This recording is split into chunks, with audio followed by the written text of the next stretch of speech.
All right. Just one, two. Can everyone hear us? Thank you all for being here to the 220 Quarterback Club. Obviously, I am not Eddie Jackson. I don't have those good of stories to tell, but in his absence today, we have to keep it moving. We have to understand that this is obviously the brainchild of Mr. Jackson, but it is so important beyond any one individual, and everybody who's given a dime to this cause knows that. So today, we're going to keep Mr. Jackson in our hearts and hope his health improves and all that good stuff. And we're going to continue to move forward. We have Coach COlzie today who's going to introduce some of our new coaching staff. But first, we'd like to bring up the president, executive director of the Rattler Boosters, Selvin Carr.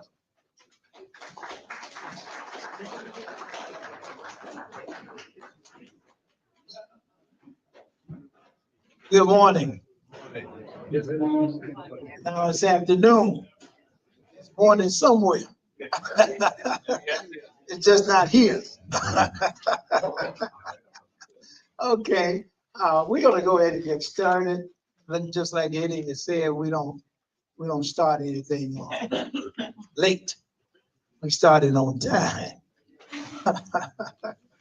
But one of the things that, and Wilbur's not here, but one of the things that I wanted to mention to you is last Tuesday night, we had the Fing Awards banquet, and it was a great affair. It was great because I saw all of our athletes together, and they were really having a real good time. So I just wanted to let you all know that. And also, we just got a new fraternity on campus, and it is for the athletes that has a 3.4 and above average. Now, I know that some of you all have been questioning about athletes and things that they do. But I want you to know that we had 43 athletes inducted into this fraternity. So not only are they going to school, but they are doing very well in school, and they are doing a great job. Just wanted to bring you up to date on our spring sports. Last week, our tennis team had the SWAC tournament, and we had a great campaign, but we lost in the championship game 3-4. So our defending 2023 tennis champs gave up our crown, and we finished with I think it was a 10-2 record. So we want to congratulate Coach Houston and also to the rest of the team. And we had two players, Rebecca Gaines and Reagan Harris. All of those made the all SWAC team honors. On men golf, we had that tournament, which was week before last, and we came in second place again. We had want to congratulate Coach Rice and the golf team. We had two players. Patrick Jean Pierre made first team all SWAC, and Patrick Wendell Poley on the SWAC, he made second team SWAC. So we want to congratulate the tennis team. Currently traveling to our all SWAC tennis, not tennis, but track, men and women track.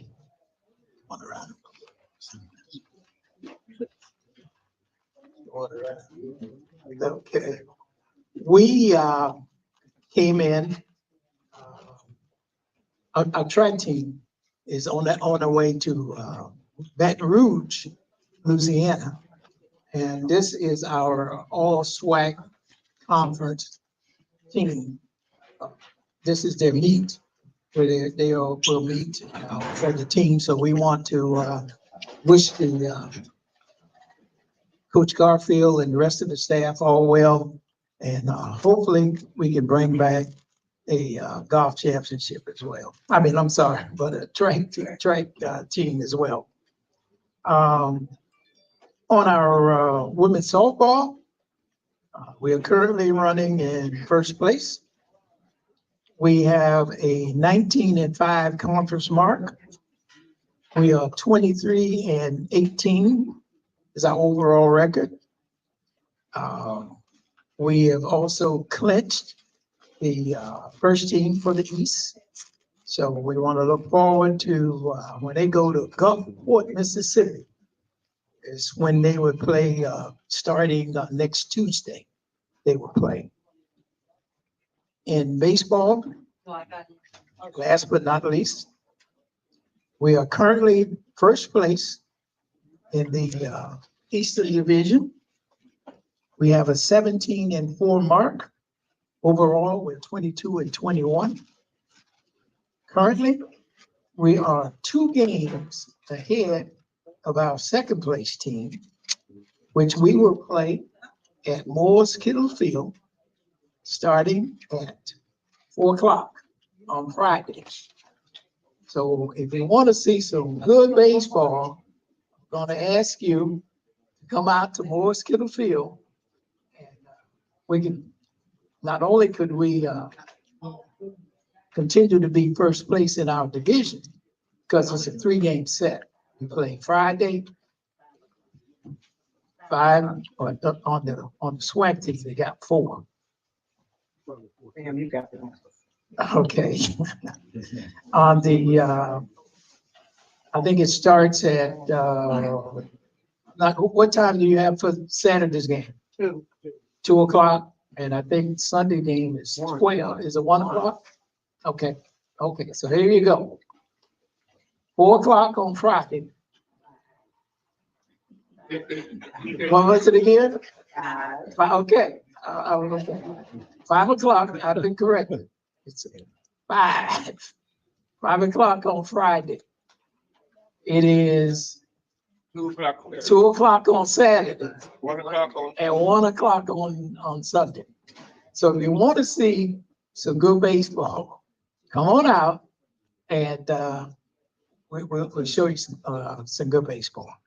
So again, thanks everybody for coming out today. Coach, you doing all right? Doing well. Okay, I didn't want to interrupt your meal. No, I'm good. I'm gonna wait. I'll finish one. Okay, at this time, I'd like to present to you our next, not next, but our head football coach. My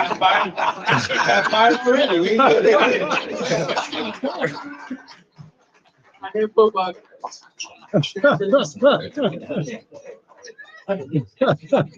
Right. The next. Good afternoon. How's everybody doing? Before we, I guess, talk about football, I wouldn't be able to start this without talking about I guess the street naming that they had yesterday for Thea Gibson.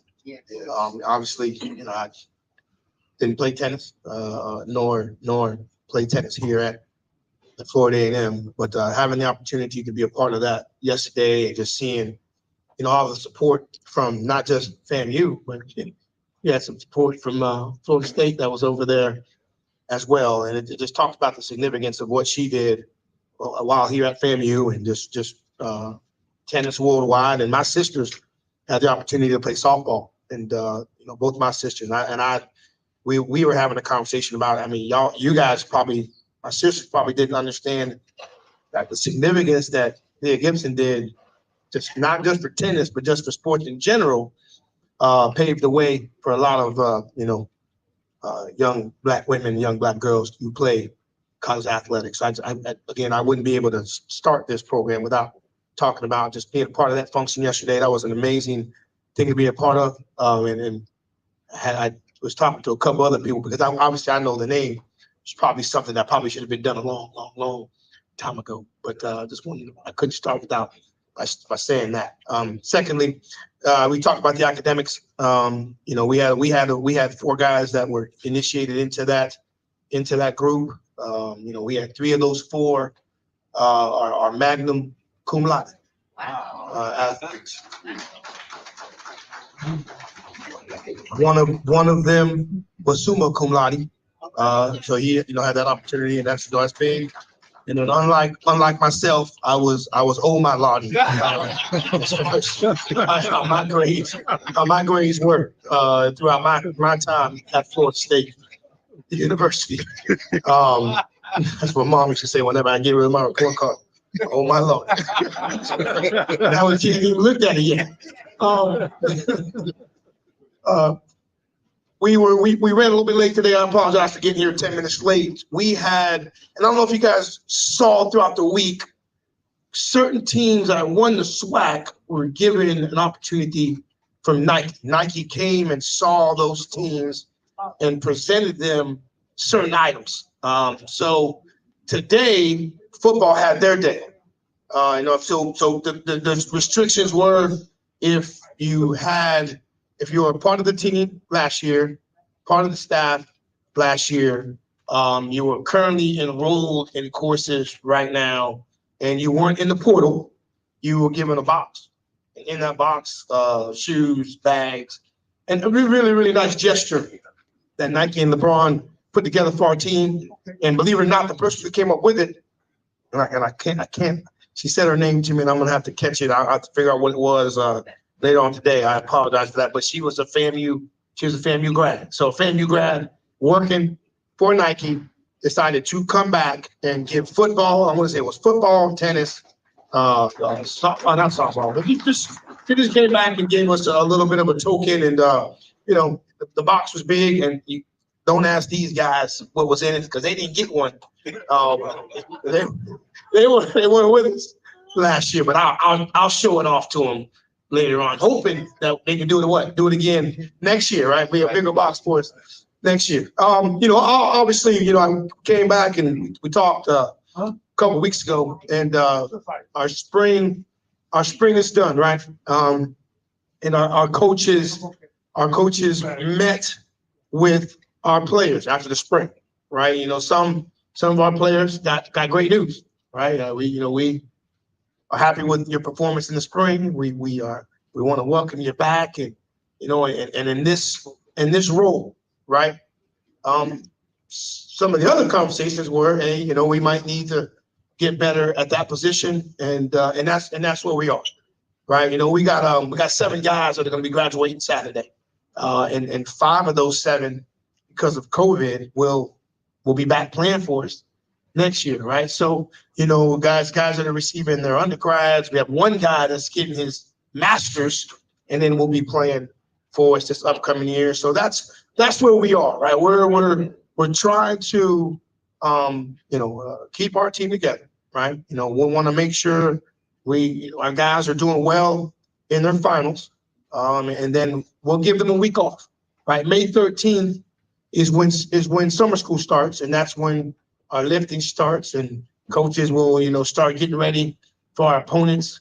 Getting ready for the season, and then we're building our foundation again, just trying to get ourselves, figure out what our team's going to look like, right? I don't know if you guys have noticed, we just signed, the last couple of days, we've got some really, really good commitments. We got defensive back, just got a wide receiver today.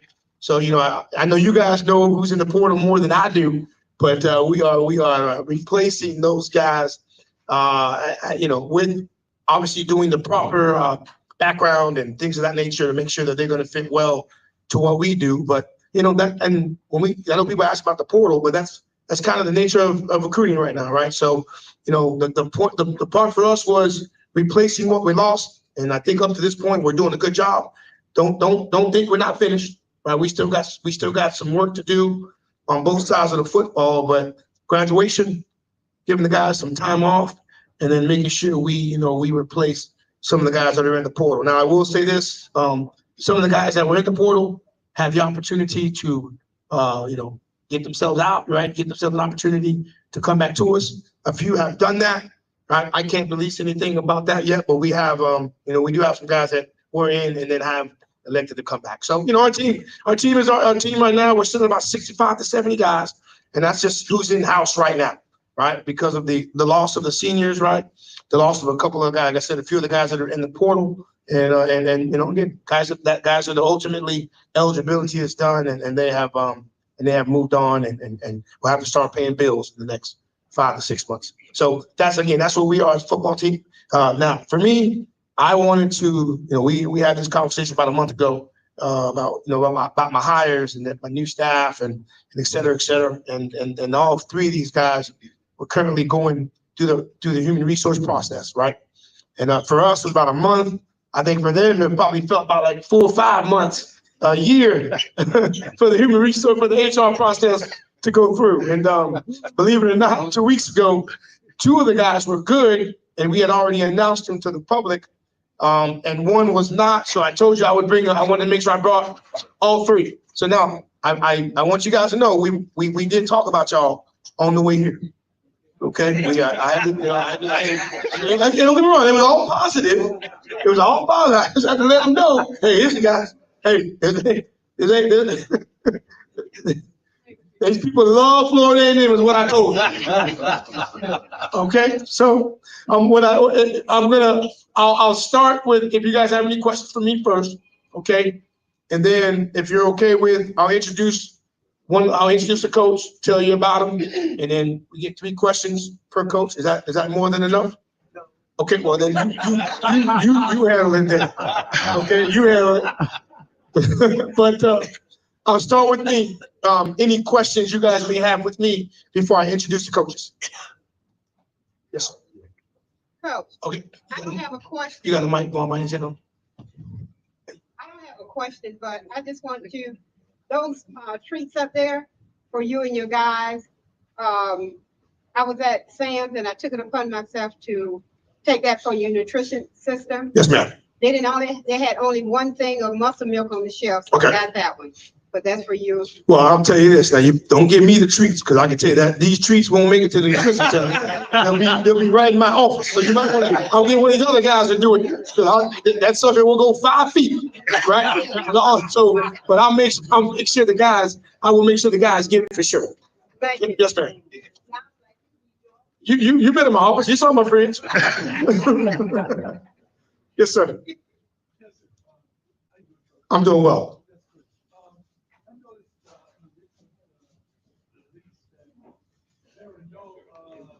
Players from HBCUs that were drafted, and it seems to be reverting back to some of the old days there. But there was quite a few that were invited to look at camps. Yes. They saw that, Yes, sir. Yeah, we have 4 now. Yes. And then Marcus Riley was at. Yes, sir.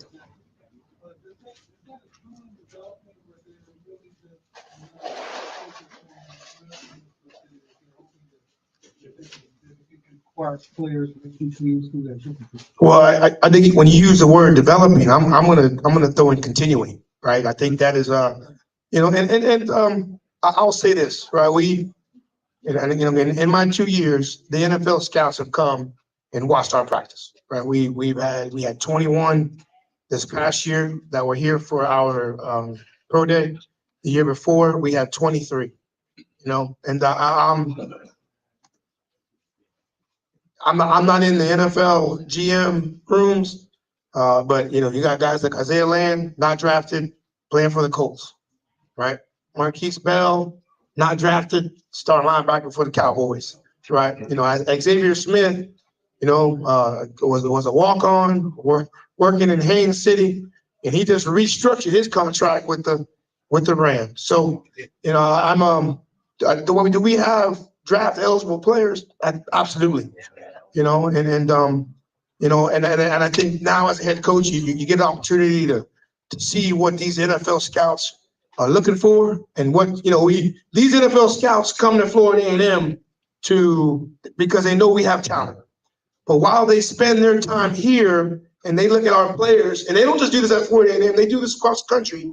When they come in, they're actually looking at reasons to not draft these players. And what I mean by that is not in a negative way. They're just like, I'm here because this guy's talented and I'm gonna watch him, right? So then now I'm at practice, I'm kind of picking little things that I may see that I don't like. Now, what does that say about Musa, Major, Riley, Jennings? Those guys that I saw every day, those guys worked their tails off. They worked hard every day, brought the necessary energy while they were at practice. And even when the scouts were there, it wasn't like they were acting. That's just what they did on a daily basis, right? As long as we continue to provide quality young men, right, and provide, really, really good football players, which we will have 3 or 4 more just in that similar situation. And it don't take but one, right? Once we get one, hey, right? But ultimately, 4 guys, as you mentioned, they're getting a shot. And that's that when you came to FAMU or whatever university you went to, right? You just wanted a shot to show the scouts to do that. And believe it or not, those 4 guys that are getting the shot, you heard their names a lot over the last couple of years, right? So, and that's those guys did a really, really good job for us. They're extremely important to the process of us winning championships. Would they have wanted to get drafted? Absolutely. I just think, it's a blessing. I'm gonna look at it. It's a blessing that they got the opportunity to go visit the Patriots, the Jets, et cetera, et cetera. So yes, is it continuing? Yeah. What can we do? Just now let our guys get frustrated, understand they're gonna have the opportunity to play against the University of Miami, understand they're gonna have a chance to play against Troy. Because believe me, if you can play against Miami, to those scouts, that means you probably can play against Miami Dolphins. Right? If you can play against Troy, you could probably play against the Tampa Bay Buccaneers. So we're going to provide those guys that opportunity to play against those 2 teams. And again, you play well against those guys, then it's only going to continue to open up the eyes of the scouts. Great question. Yes, sir. Well, and Kamari was probably one of our top leaders. At this stage, they've talked to all the college coaches that they needed to speak to. They've looked at all the film that they needed to look at. I think right now, Kamari Young, Eric Smith, and Javon Morgan are three guys right now that are still kind of in the mix for possible opportunities. They have agents right now, so I don't know what's being told to the agents, but I'll tell you right now that all three of those guys deserve an opportunity to play in the NFL. And if a team got them, gave them that chance, I think those three guys would do a really, really good job for them. Yes, sir. On this conversation, what's your position on the spring leagues and guys approaching that as an avenue? Well, anytime you have the chance to put on good film, right? I mean, these spring leagues now are minor league films for the NFL.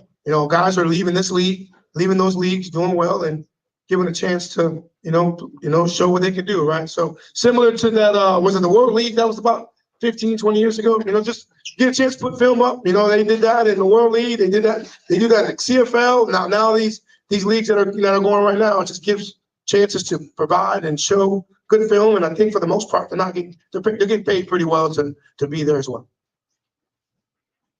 Oh boy. Got a question. Yeah, I know. Plural. Wait. All right. You and your legend today. Yes, sir. Coming in at the level that FAMU is at this present. How will you and the staff evaluate the staff at during the season? Well, I mean, we're gonna go through our weekly, prep for teams, right? We're gonna get ready for football teams and football games, and we'll play Saturday, and then on Sundays we'll grade how we did and how well they did, right? So, I think, and I'm gonna get to the question. I think that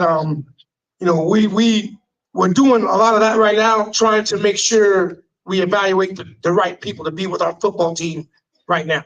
I mean, I wish you guys could see how many emails or phone calls we get on players that we don't take because they don't fit the caliber of what Florida A&M has been playing with over the last 3 or 4 years. We say no a heck of a lot more than we say yes to guys, right? Because again, number one HBCU team in the country, right? Playing for the number one HBCU public institution in the country. The standards are set. The expectations are what they are. So if you aren't as fast or as big or as good, right, we won't necessarily take you because we know what we need and what we are used to playing with. Does that answer your question? The evaluation, will you consider at the end of the season, winning 11 games, 12 games? If we can get that, trust me, I'll take it. I'll stop right there. Will you say to yourself and to the staff, we've done a good job, or will you sit back and say, we could have improved on short pants, long pants? Well, it's hard to win college football games.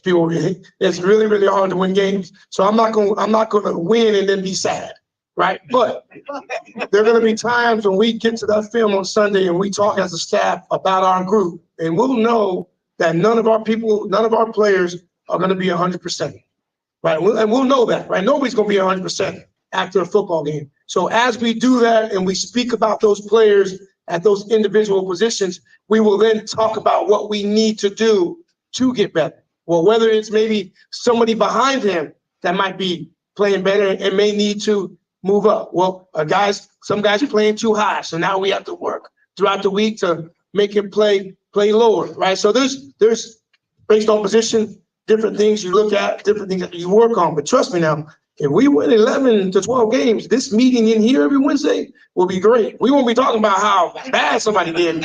All right, hey, some could play good and we lose. Trust me, that ain't a good meeting. Right? We play bad and win. Hey, this is a whole. We happy, right? So, but I will say this: we go in every day, try to make sure our players are doing what we ask them as a coaching staff. When they don't do it, our job is to make sure we correct them And that's what we're paid to do. And I think that we're doing a very, very good job of that. And that's a great question. Great question. Yes, ma'am. Guys, real quick, guys. That young lady right there, from my mom and my dad, we have the same name. So I don't know, we related somehow, but go ahead. Yes. Yes, ma'am. Well, then I'll reiterate, the portal's closed. Okay, but yes, but go ahead. Yes, ma'am.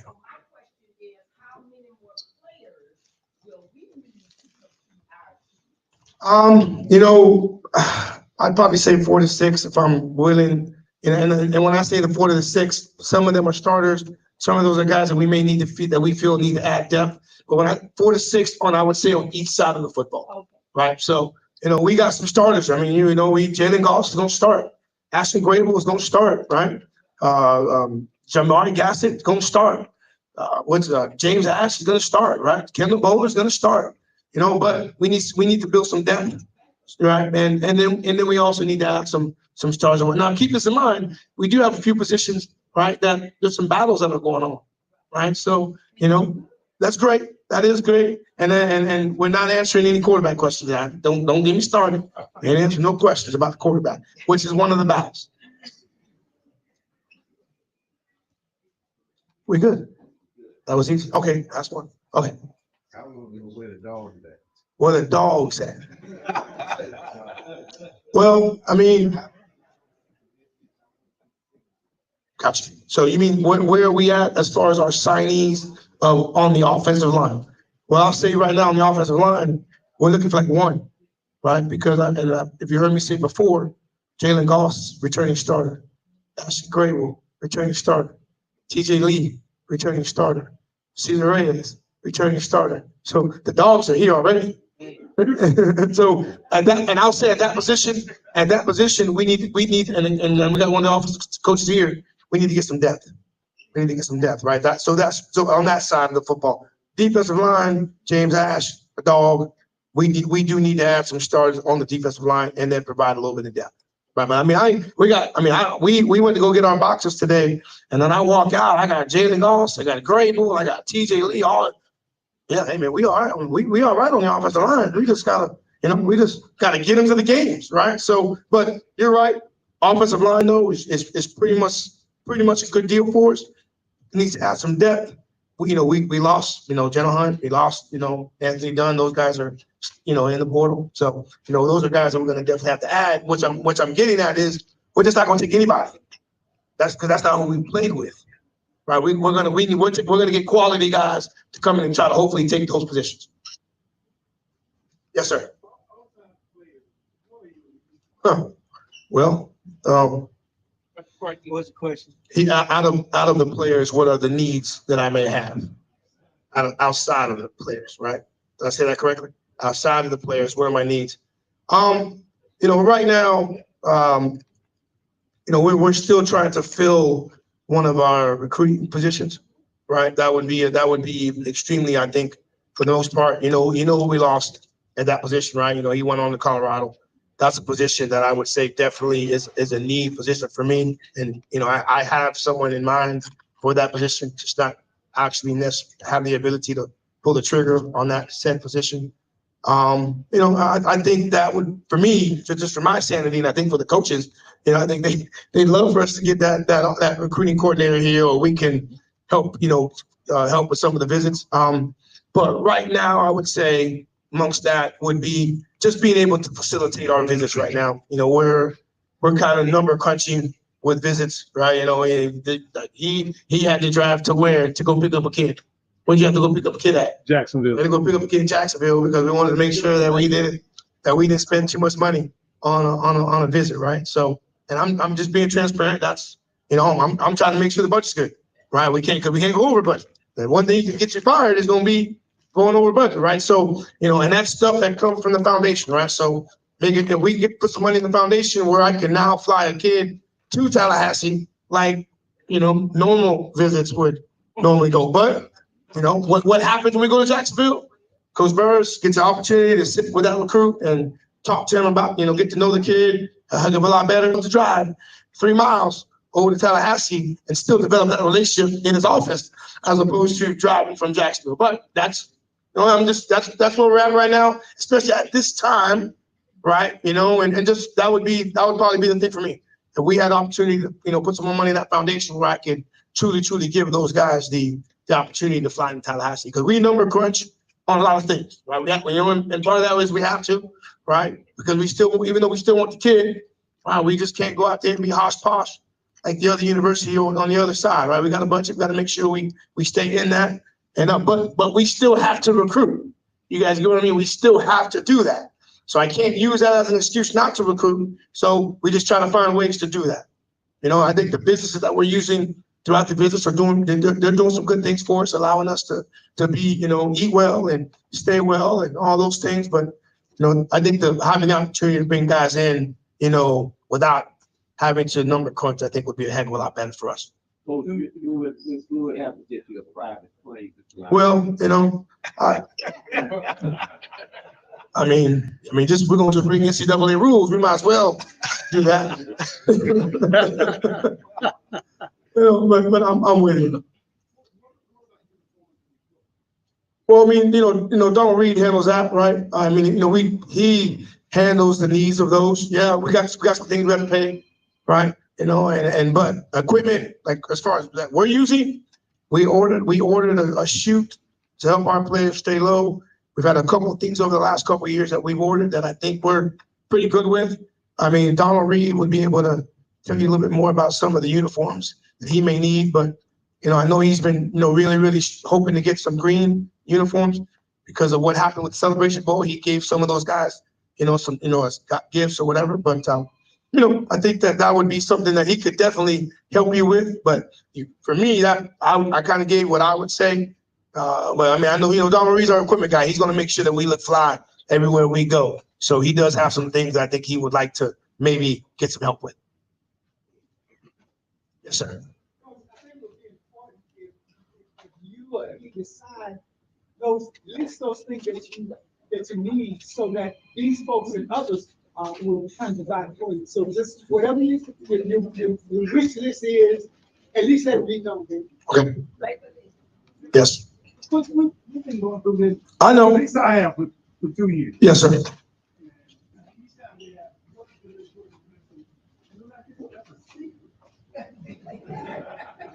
got your phone? You got your phone? Take my number down. Give it to you right now.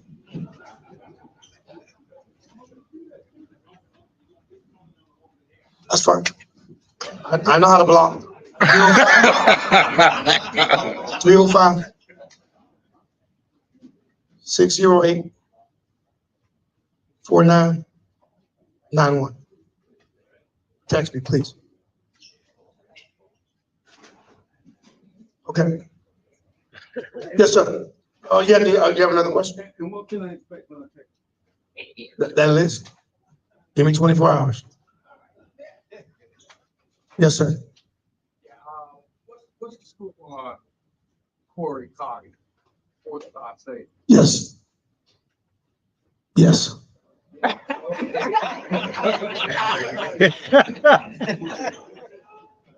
We can't discuss. Yes. Yes, ma'am. Somewhere in the foundation, Yes. what account number? I think it's either. I mean, Yeah, I think it's a 003, but I can get it. Right. foundation, they put it where they want. Well, no, we have our football one, but okay. Yes, ma'am. Yes, ma'am. Coach, a question from online. How long have you been a softball umpire? In the SEC, 12 years. In the SEC, 12 years. 12 years in the SEC, 15 years in the SEC and the Big 12. Somebody saw me on TV. It's out there. I think Saturday or something like that.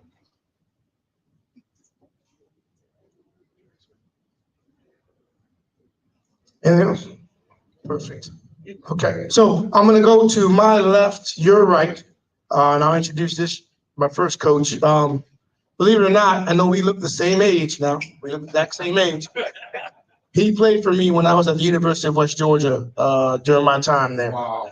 Yep. And yeah, he's when I go in the office every day, he's the one that makes me feel, like I'm a little older than I actually think I am. But he comes in, he comes from Alabama State. We won't say it too loud, but he was at Alabama State over the last few years. He's going to come in and be our defensive pass game coordinator and defensive backs coach. And just so you guys can get an understanding of how he felt about FAMU and myself. I when I knew we were getting ready to lose, possibly lose our coach, I just shot him a message. I said, "You ready?" Yes. He didn't know what he was getting paid. I'm technically not really paying him right now. He just said yes, and I think that's a little bit of a tribute to myself. And him and I have gone through. We've kept in contact for quite some time, and I knew that when this opportunity would arise within the staff, he was the first and the only person that I wanted for this position. So I'm getting ready to do it.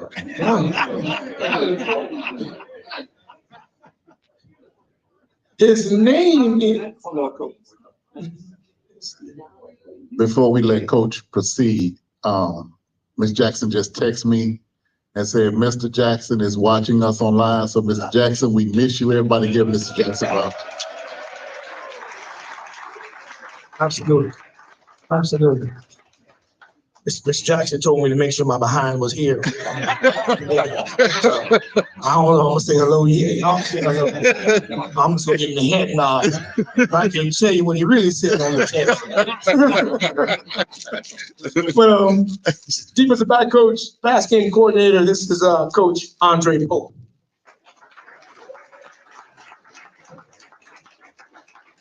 You got a quick question. Okay. Good afternoon. How's everything? All right. Good, good. First and foremost, I want to thank Coach COlzie and everyone in here. The food was magnificent. I thought if I took 2 more bites, I might have had the itis. I might have fell asleep. Definitely blessed to be here. Definitely blessed to be here. Questions? Okay. Where I'm from the state of Maryland. I've been at Alabama State the last couple of years. Worked at a school in Texas, West Virginia, Missouri, Kansas. I've been around. Coach, defensive backs my entire career. Again, when Coach COlzie presented me with the opportunity to come here, I couldn't turn it down. I do have family. They'll be here in June. I have 3 little ones, all are girls. So I'm a true girl dad. I wasn't aiming at that, but I am blessed.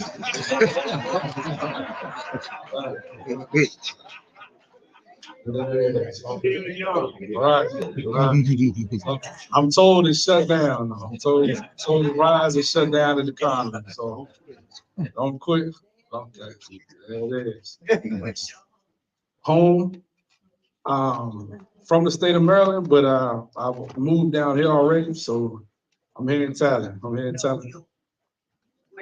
Your background. Yes, ma'am. Okay, give me a little. Yes, ma'am. So I'm from the state of Maryland. Went to high school in Maryland, Western Maryland. Graduated in 2005, and then went to a school went to Fairmont State out of high school. Chased a girl that wasn't it, that whole thing. So ended up tearing the knee in high school. I don't really like talking about the story too much because it kind of derailed what I had planned, but the man upstairs had a different plan for me. So committed to North Carolina after the knee injury. But I won't get into all that detail. That will be a different time. But blessed to be here at FAMU, definitely. So far, so great. Questions from more?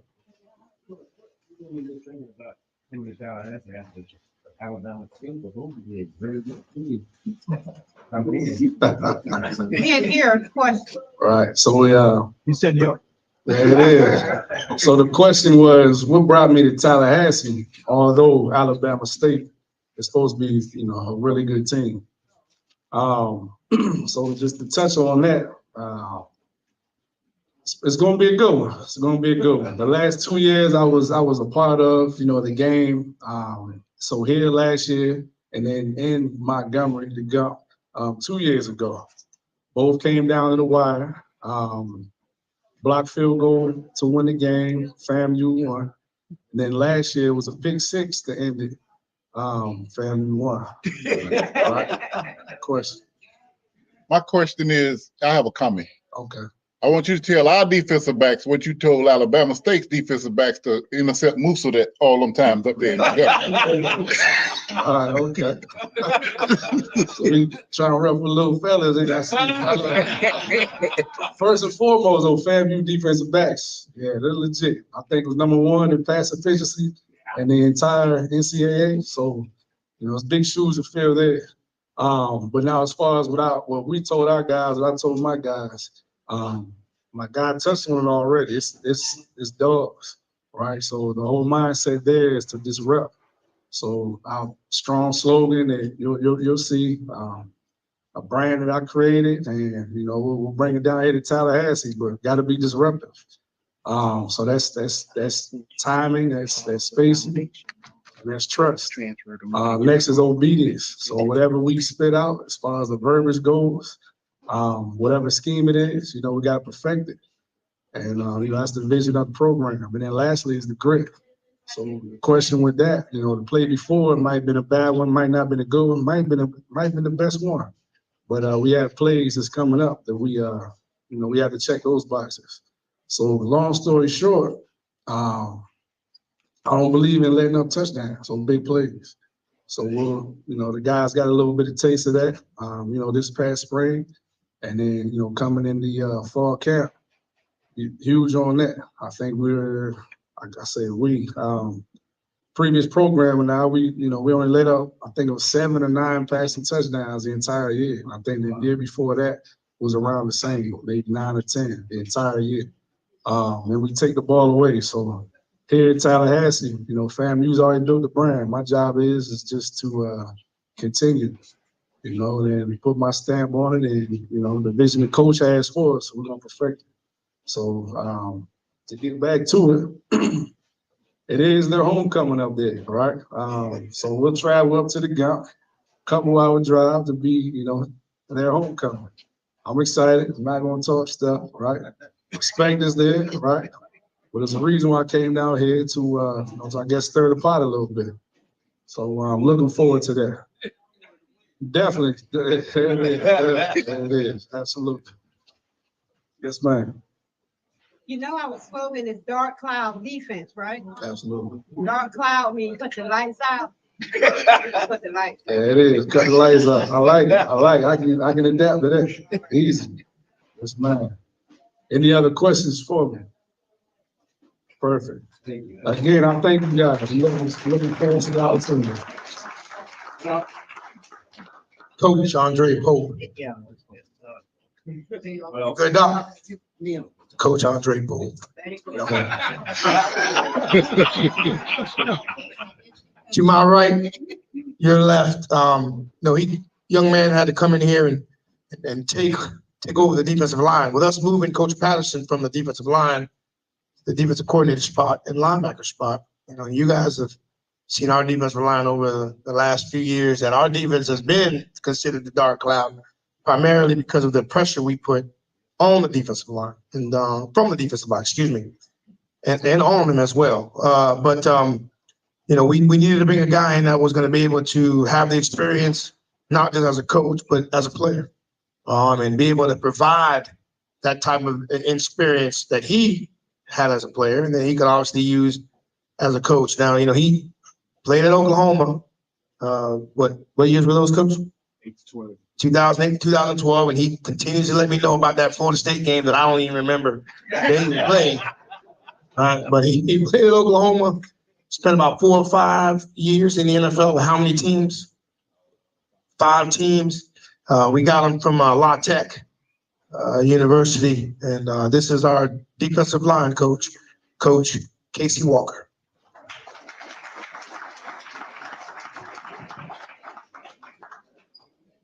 All right now. How y'all doing? Good. Like Coach COlzie said, blessed and excited to be here. Casey Walker from Dallas, Texas, born and raised in Dallas, played at OU. Then 4 years in the NFL, started in North Carolina with the Carolina Panthers, New England, Baltimore, Dallas, went back home and played, and then I finished in Buffalo, 2016. After that, I got into my coaching career at a junior college in Kansas, Garden City Junior College. Then from there, I was able to push back closer to Dallas and East Texas, Texas A&M Commerce. I was there for 3 years, and from there, I went to Louisiana Tech. Defensive staff got let go at Louisiana Tech, and I'm here now. Yes, sir. I got a question for Coach COlzie. You got a uniform for this coach? I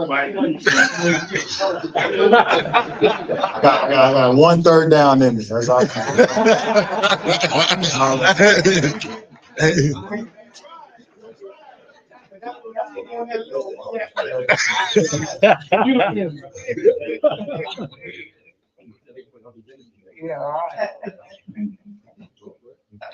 Questions? Any questions? How your defense look right now? It's good. Like I said, James Ash is coming back. We have a couple guys coming back. We just got to build up, for the guys that left and hit the portal before I got here. So wasn't able to meet those guys and talk to those guys. I wish them the best of luck in their next institution and throughout life. But we're just trying to add to the defensive line so that we can continue the tradition of FAMU. You may not need to talk about it, but from the portal, are you going to get in ones that may be able to help you? Sorry, say it one more time. In the portal, are you going to be able to get someone that's going to help you on the defense? That's what we're looking towards. We hoping so. Right? So I'm working day in, day out, trying to get some guys to get in here. Yes, sir. Oh, freak maker. So it was a. Hold your back on the high. Hold your back on the high. So it was a gentleman named John Blake. John Blake was the first and only Black head coach at the University of Oklahoma. Played at Oklahoma as well back in the day. So he would personally train me when I was in the NFL. And so that was his saying. He called everybody freak. He was the freak maker and all of that. So he went on and he passed, but he was my mentor. Helped me get into the college game once I got done and retired from the NFL. And so I just kind of took on, I'm John Blake reincarnated 2.0. That's all it is.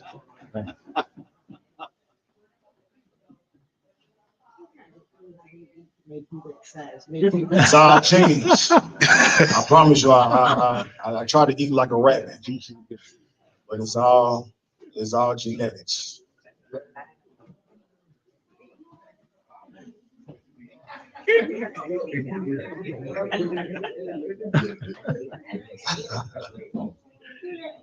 Yes, sir. Are you looking at recruiting a high school line and development coming up? Maybe in the near future.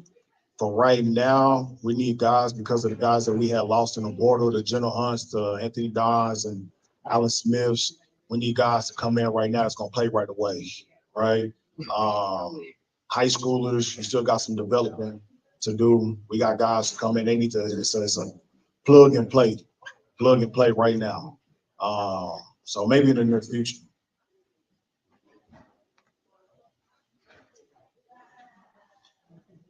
All good? All right.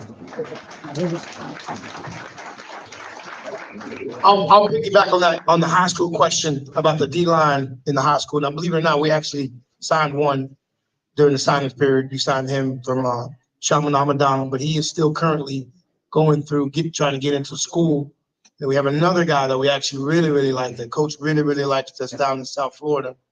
And he's also working to get into school, right? So, we, believe it or not, we still are trying to make sure we get those guys. But as a high school student, it's actually harder to get into FAMU than it is as a transfer, right? So, and we don't necessarily like to use these exceptions for high school guys. So we actually have one signed and we're trying to get another one, but they got to go through those requirements to get into FAMU, right? We got that averages. We want to keep those averages the way they need to be, as far as acceptance rates, especially for the high school students. So, and you mentioned the freakman. You didn't tell us in the office that's what they called you. I didn't know what kind of meeting this was. We gonna learn, bro. We gonna learn. Last but not least, never. He said that. Last but not least, we spoke about this position after Coach Simmons left, right? We knew that Coach Simmons was not just only the head coach, right? He was offensive coordinator and our quarterback coach, right? So it was going to be extremely important to try to have a person coming here and try to fill that role. And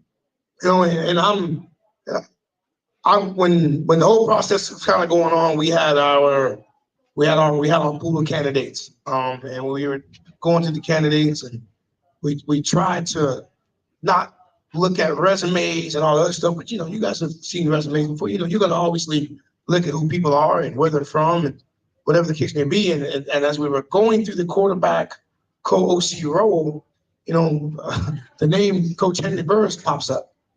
And I'm, obviously, you guys know I spent 7 years in Canada as the head football coach, and the name Henry Burris is something that is universal in Canada. Now, really, really great football player in the NCAA, and when you guys look him up, trust me, you'll see that. But in the CFL, for a guy who's 20 years in the league, 65,000 yards throwing the football, in the Hall of Fame, it was. I didn't know why we did any more interviews. To be honest with you, he interviewed, and then we interviewed 3 more people just to say we interviewed those 3 more people. Right? It was kind of self-explanatory on who we wanted, and I'm just saying when he interviewed, we were as a staff, we were good. We knew who we wanted, we knew who we needed, and so I'm going to introduce our co-offensive coordinator and our quarterback coach, Coach Henry Burris.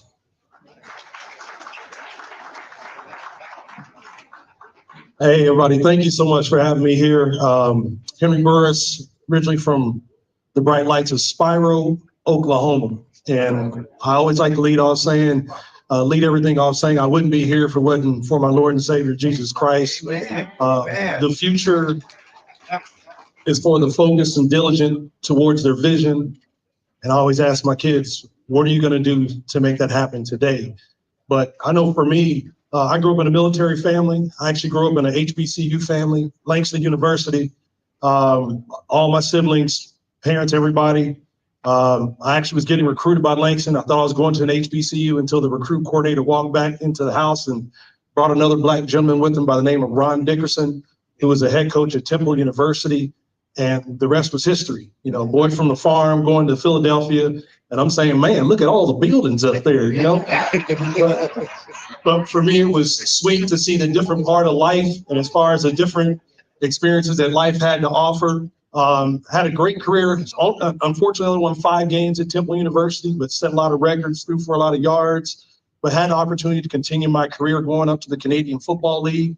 And again, I was just a fan of football. And so once the opportunity came, gentlemen like J.C. Watts, Tracy Ham, Warren Moon, Damon Allen, a number of old school Black quarterbacks like Bernie Custis, who was one of the first Black gentlemen to ever play the position. These guys all motivated me and gave me the opportunity to play the position of quarterback. And so once the opportunity was presented, I jumped all over it. I played for 4 different Canadian football teams, Calgary, Saskatchewan, Hamilton, and then I finished off with the Ottawa Red Blacks. For 3 seasons, we went to 2 Grey Cups in our last 2 seasons, in our first 3 years of existence. I won my final Grey Cup at the age of 41.6 years old. And for me, that was the perfect swan song. My wife, and actually today is our anniversary of 20 years. My wife, she gave me, appreciate that. But she gave me the opportunity to continue playing for one more year. And I was thankful that she gave me that opportunity. We got two amazing sons. Actually, my oldest, who just turned 18, he'll be attending Florida A&M. Yeah, he's you guys will be impressed. I mean, this young man played hockey and basketball till he was going into the 10th grade. My family and I were separated because once I retired, I joined coaching in the NFL. I was coaching for 5 seasons. My first 2 years were with the Chicago Bears, but unfortunately for us in 2020, we were separated due to COVID. My family was in Ottawa, Canada. I was coaching away in Chicago. Out of 182 days, I only saw them for 14. So it was tough, but my wife, she held it down. And, you know, it's my best friend. I love her to death. I miss her today, but hey, the work continues, and that's why I'm here. And I'm blessed to be here. And by the grace of God, I'm here because after my 2 years in Chicago, I was the assistant quarterback coach in 22-23 with the Jacksonville Jaguars, working with Trevor Lawrence. And then I went to the LA Rams. I was coaching there. And then during my time with the Rams, I got hired by Anthony Blevins, who he coached at a couple of different HBCUs, UAB, which is where he met our offensive coordinator, Coach Joseph Henry. And they crossed paths at the Mobile airport. And he's like, hey, man, I need a quarterback guy. Because when Anthony Blevins hired me into the XFL as a coordinator, our team, the Las Vegas Vipers, we got dissolved. And so next thing you know, I had to enter the coaches portal. And so while that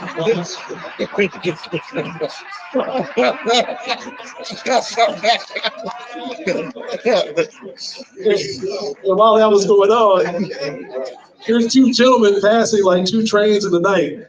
And he's like, I need a quarterback coach. And he's like, I got the guy for you. And the next thing you know, I get a call from Coach Joseph Henry. And I do an interview over Zoom, and who pops up? Coach James COlzie. And as soon as I saw Coach COlzie, I'm like, that's Coach COlzie, because I knew of him in Canada. A lot of friends that we had in common, but we had never crossed paths. The first time I was actually officially to meet him was through a Zoom meeting. So, like I tell you, God is great, and here I am, and let's get busy. So, any questions? Let's get after it. Yes, sir.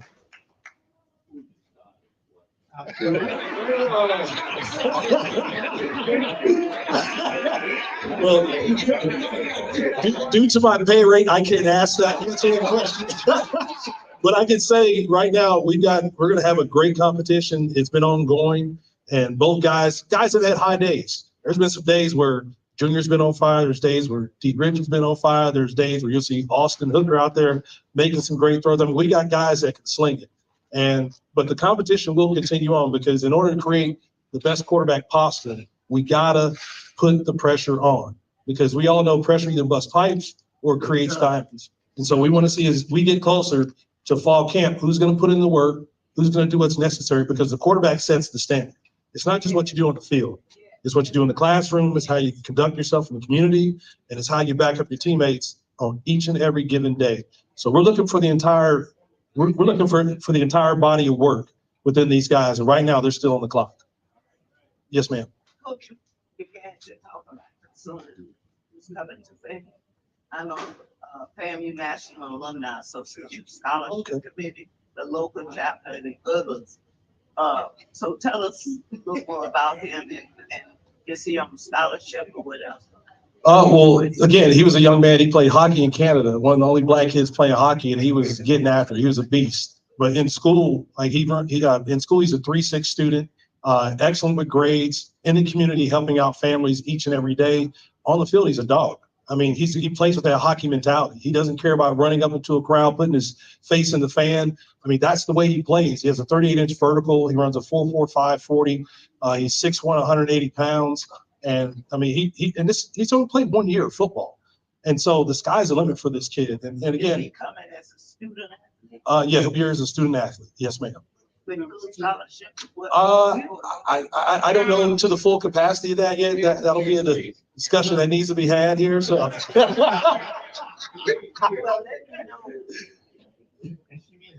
Yeah. 100%, I definitely will. I'll give you my card before we leave. Yes, ma'am.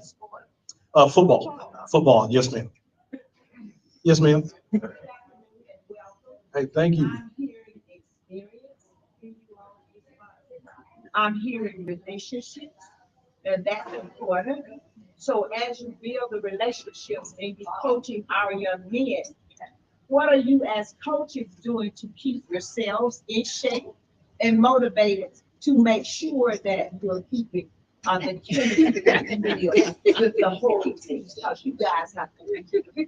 Well, I know as far as with staff, we found different opportunities to get together and just spend time outside the office because, you know, again, while we got the Rattler on our chest, we're always representing the brand no matter where we are. But again, I found time to get to know Coach COlzie and Coach Casey. I mean, and we find time to get away and just sit down and talk about life, get to talk about our families. And unfortunately, I know for us three, our families aren't here yet. Well, actually, us four, our families aren't here yet. But once they all do arrive, you know, the first thing we're going to do is we're going to do a big cookout, get together, you know, everybody to spend time and get to know each other as far as on a more intimate and deeper level. But that's what it's all about, because when the going gets tough and we get into the dog days of the regular season, that's when those relationships matter the most, when the families can lean on each other. You know, we're on the road on road trips and things like that.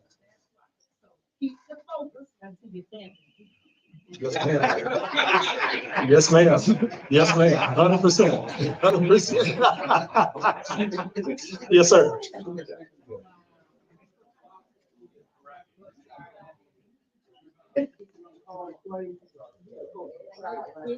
Oh, well, so he's asking kind of what's my philosophy and am I calling the plays, or how does that whole aspect work out? But Coach Joseph Henry, he's the offensive coordinator, so he'll be making the calls. And right now he'll be in the press box as far as to where we are at this point. That could change, but as of right now, he'll be up top. I'll be on the sidelines, because you want to maintain that connection and that communication with the quarterbacks. But my philosophy with the quarterbacks, and I've told them this from the first day that they walked in. Like my life, again, my last 25 years of my life has been all professional football. I'm only preparing you to be professionals. And if you don't carry yourself as a pro, both on and off the field, you won't make it in this room. But if your destiny is to make it to the big leagues, both as a student and as an athlete, you're in the right place. Because as a quarterback, your vision of how you see our team as far as achieving wise in this season, it equals the lifestyle that you live. Because all eyes are on you, not just Tupac, but your eyes are on you. And so how you live is exactly how you see our team performing in each and every given scenario that it is, down to the detail. So I need you to live that lifestyle that's going to prove that we're going to be champs once again in the ATL come mid-December.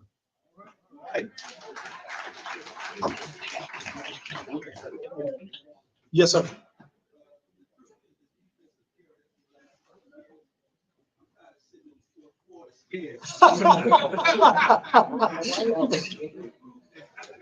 Well, I mean, number one, for me, it starts in our room, because for us, we got to look at ourselves in the mirror as quarterbacks before we can hold anybody else accountable.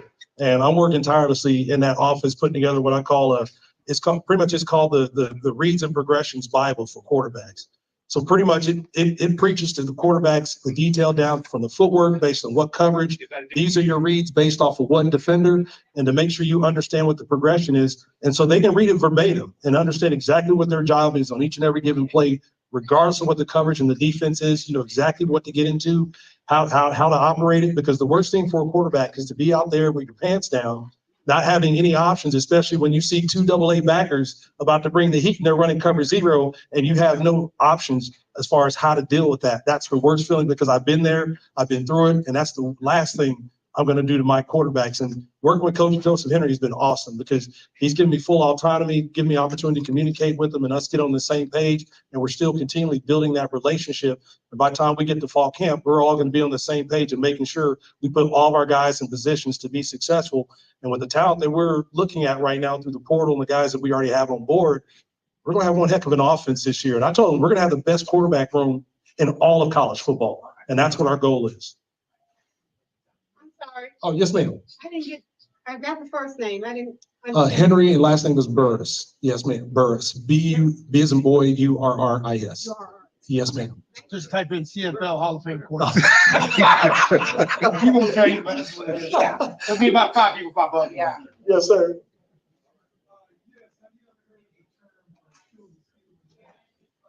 I've heard of that. I don't know what it means, but I've heard of that. What is that? What does that mean?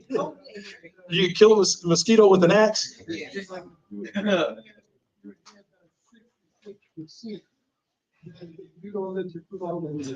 Oh, no. So he said if you're up by 66, you don't let your. Meaning 66 to 6. Yes. Then you don't let your foot off the accelerator. Exactly. To complain about the defense having them score, so then you score 6 points. Oh, and we hold ourselves to a high standard. And he said, if you're up 66 to 6, it's not taking your foot off the throat. And you're getting on the defense for getting up that 6 points if you're up 66 to 6. Who are we playing when it's 66?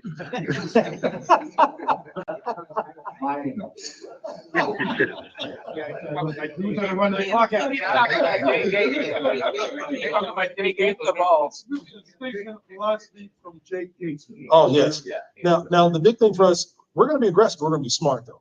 You know, we're going to pick and choose. We're going to make we want to make the defense press, not us. Because when quarterbacks start to press, that's when mistakes happen. Right now, it's all about creating discipline within the scheme that we're employing onto our guys to make sure each and every play they go out there and take what the defense gives them. But now once Coach COlzie and Coach Walker and Coach Pope are like, man, they continue to complete these underneath passes because they're playing cover 4 zone. Now all of a sudden they start cheating up. That's when we take our shots. Because again, we're just marching the ball downfield. The one thing defenses always talk about offensively from our philosophy is that we can't be patient. Can they get a 12-play drive going consistently? Well, we're going to show people we can do it. My philosophy is let the defense pick their poison because you're going to die, whether it's by hook or by crook. We're going to either pound you up front with a run game, and if you put too many guys in the box, we got killers on the outside, and we got dogs in the backfield taking snaps, and we're going to take our shots if we get one-on-one matchups. That's offensive football. All right. Yes, ma'am. Oh, sorry. Yes, sir. Sorry. I heard her say, all right. Yes, ma'am. Yes, sir. Well, just a little history. We did beat another team at state 9.5 at one point. This was the reference point that he was speaking from. Okay. That was in the early days of this thing. Nice. I like that, though. I like that. Then it would not find you get in a position where you're nervous in the fourth quarter. Right. Oh, no, we're going to have that attack mentality. It doesn't matter what's on the clock. We are executing each play, one play at a time. That's all our focus is on. And the thing we're going to be most upset about when that last clock goes off is the fact we couldn't keep executing. That's going to be our mindset. That's it. I appreciate y'all. Thanks. Thanks so much. Well, how'd I do? How'd I do with these 3 guys? They pay dividends, obviously with spring practice and obviously with what we're doing now in regards to recruiting. I know we're getting ready to go. I want to say thank you to all you guys for your patience. Mr. Jackson, get better and stay safe. Hopefully see you real soon, and we're praying for you. But thank you very, very much. We're looking forward to seeing you guys in the near future.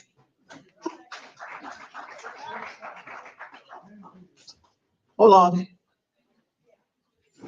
Just want to remind everyone that our big campaign, our $1 million campaign, is moving along. We don't have a tally yet. We're going to try to get a tally, but we need everyone to go to 220qbclub.com and donate. Once you get there, it's really easy to figure out how to donate. But we need everyone to donate because all of these coaches that come here have the same message. They need funds to support continued winning. And we've sat in that stadium, the good times and the bad times. We want to keep the bad times behind us by funding all of these coaches so that they can be successful. So once again, Mr. Jackson, before I turn it over to Mr. Cobb to close us out, Mr. Jackson, we miss you. Nobody told any good jokes today, so we really, really miss you. It was kind of dry here today without you, Mr. Jackson. Okay, everybody. Well, next week we'll be back, and hopefully we'll have our friend Mr. Eddie Jackson with us. But again, thanks everybody for coming. Good night. All right, Coach, good to see you. Okay.